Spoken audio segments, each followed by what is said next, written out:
भारती के चरणों में प्रणाम करती हूँ, नमन करती हूँ वीरांगनाओं की इस राजस्थानी माटी को, जिसमें अनेकों वीरांगनाओं ने जन्म लिया। संचालित मंच पर विराजमान मुख्य अतिथि और ज्ञान की गंगा बहाने वाले गुरुजनों और गांव से पधारे हुए महाअनुभवों और मेरे छोटे और बड़े भाइयों को मेरी तरफ से लोकतंत्र के पावन पर्व गणतंत्र दिवस की हार्दिक शुभकामनाएं। आज इस शुभ अवसर पर मैं देश के उत्थान में महिला सशक्तिकरण का मुद्दा लेकर इस मंच के माध्यम से बोलना चाहती हूँ। काश मेरी जिंदगी में शरद की कोई शाम आए, काश मेरी जिंदगी वतन के काम आए। ना खौफ है मौत का, ना आरज़ू जन्नत की, कि ना खौफ है मौत का, ना आरज़ू जन्नत की। बस जब जब जिक्र हो शहीदों का तो उनमें मेरा भी एक नाम आए। जब कोई पूछे मेरे बारे में तो मेरी ये पहचान लिख देना, उठाना तिरंगा झंडा और सीने पर हिंदुस्तान लिख देना।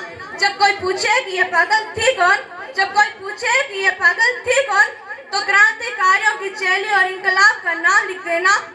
और बच्चा हो जिसमें लहू एक बूंद भी तो उसे निकालना और माँ तुझे सलाम लिख देना।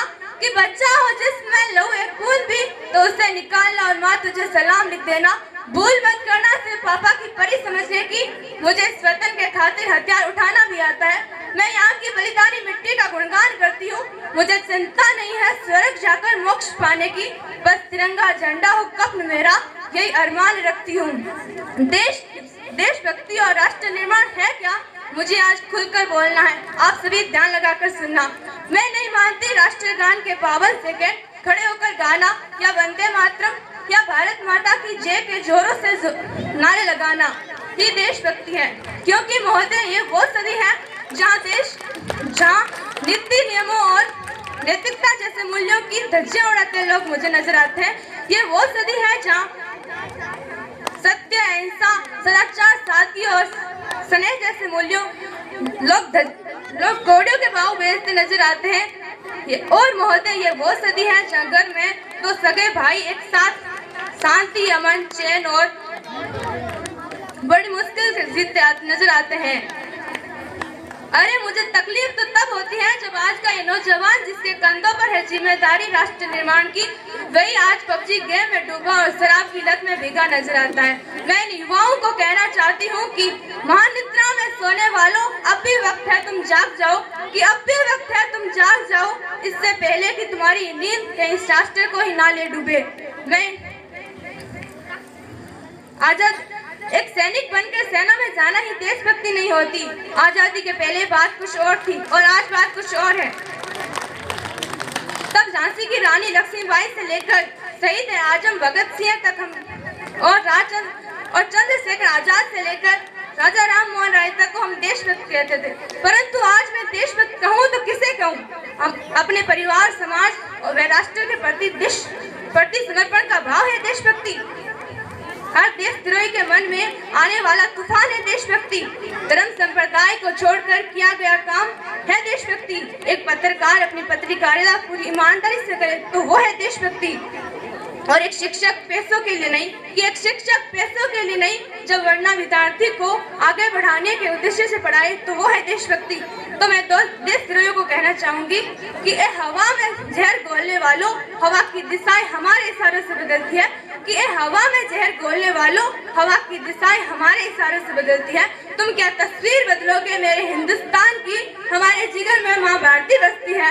और अब बात करूँ मैं महिलाओं की, तो महिलाओं को आज आरक्षित नहीं सुरक्षित करने की आवश्यकता है, क्योंकि आज कन्या भ्रूण हत्या, बाल विवाह, दहेज प्रथा, यौन शोषण और बलात्कार जैसी बातें बढ़ती जा रही है। तो नारी सशक्तिकरण में कुछ पंक्तियां कहना चाहूंगी। इस वतन की रक्षा करने का हम लड़कियों को भी हक है, कि इस वतन की रक्षा करने का हम लड़कियों को भी हक है। इतिहास की किताबें उठाकर देख लो, जिनको भी हमारी काबिलियत पर शक है। किसी के लिए खुशियां लेकर आई हूँ तो किसी के लिए काली परछाई हूँ। मैं भी इस वतन की रक्षा के खातिर कंधे से कंधा मिलाते आई हूँ। मैं भारत की बेटी हूँ, मैं तैयार हूँ सरहद पर जाकर सीने पर गोली खाने को। कि मैं भारत माँ की बेटी हूँ, मैं तैयार हूँ सरहद पर जाकर सीने पर गोली खाने को। एक माँ बनकर हर दर्द को सह जाना आता है, एक बहन, एक बेटी, एक पत्नी बनकर हर गम को छुपाना आता है। और रसोई में सिर्फ बेलन ही नहीं साहब, मुझे इस वतन की रक्षा के खातिर हथियार उठाना भी आता है। भूल मत करना मुझे कमजोर समझने की, मैं वीर छात्रा कालीबाई हूँ। हमारा राष्ट्र निर्माण पानी पहुंचाया जाएगा।